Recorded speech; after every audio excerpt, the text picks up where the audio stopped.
વડોદરામાં પડી રહેલી કાળઝાળ ગરમી વચ્ચે એસએસજી હોસ્પિટલના દર્દીઓની હાલત કફોડી બની હતી। માત્ર પંખાથી રાહત ન મળતા હોસ્પિટલ તંત્ર દ્વારા મહત્વનો નિર્ણય લેવાયો છે। તમામ વોર્ડમાં દર્દીઓ માટે 50 જેટલા એર કુલર મૂકવામાં આવ્યા છે અને આ સુવિધાને કારણે દર્દીઓ અને તેમના સ્વજનોને અસહ્ય ગરમીમાં મોટી રાહત મળી છે। તંત્રના આ આયોજનની દર્દીઓ દ્વારા પણ સરાહના કરવામાં આવી છે। धारे तो वो गर्मी लगती थी। हाँ, काम नता करता। वो तापमान बफारा जेवुं लागतुं हतुं। हाँ, सारूं छे।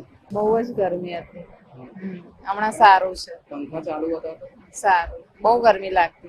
पंखा भी काम नता करता? ना, सारूं छे कूलर आया पछी। એ પહેલા કેવું હતું? બહુ જ ગરમી હતી। હા, બહુ ગરમી। વડોદરામાં છેલ્લા એક અઠવાડિયાથી 41 થી 43 ડિગ્રી જેટલી આકરી ગરમી પડી રહી છે અને તેને કારણે વડોદરાની સૌથી મોટી મધ્ય ગુજરાતની સૌથી મોટી એસએસજી હોસ્પિટલમાં સારવાર લઈ રહેલા દર્દીઓ પણ હેરાન પરેશાન થઈ ચૂક્યા છે। જે જનરલ વોર્ડ છે તેમાં પંખા તો લગાવવામાં આવ્યા છે, પરંતુ આટલી આકરી ગરમીમાં પણ આ પંખા નાકાફી સાબિત થઈ રહ્યા છે।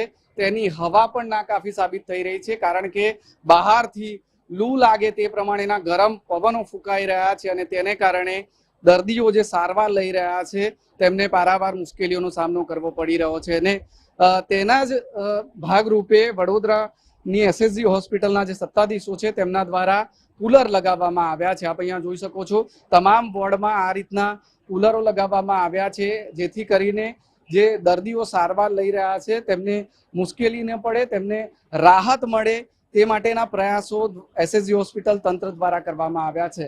આવા લગભગ 50 જેટલા એર કુલર ભાડે લઈને તમામ વોર્ડમાં લગાવવામાં આવ્યા છે, જેથી કરીને આટલી આકરી ગરમીમાં દર્દી અને તેમના સ્વજનોને રાહત મળી શકે। કેમેરામેન જિગ્નેશ સોલંકી સાથે અમિત ઠાકોર, TV13 વડોદરા।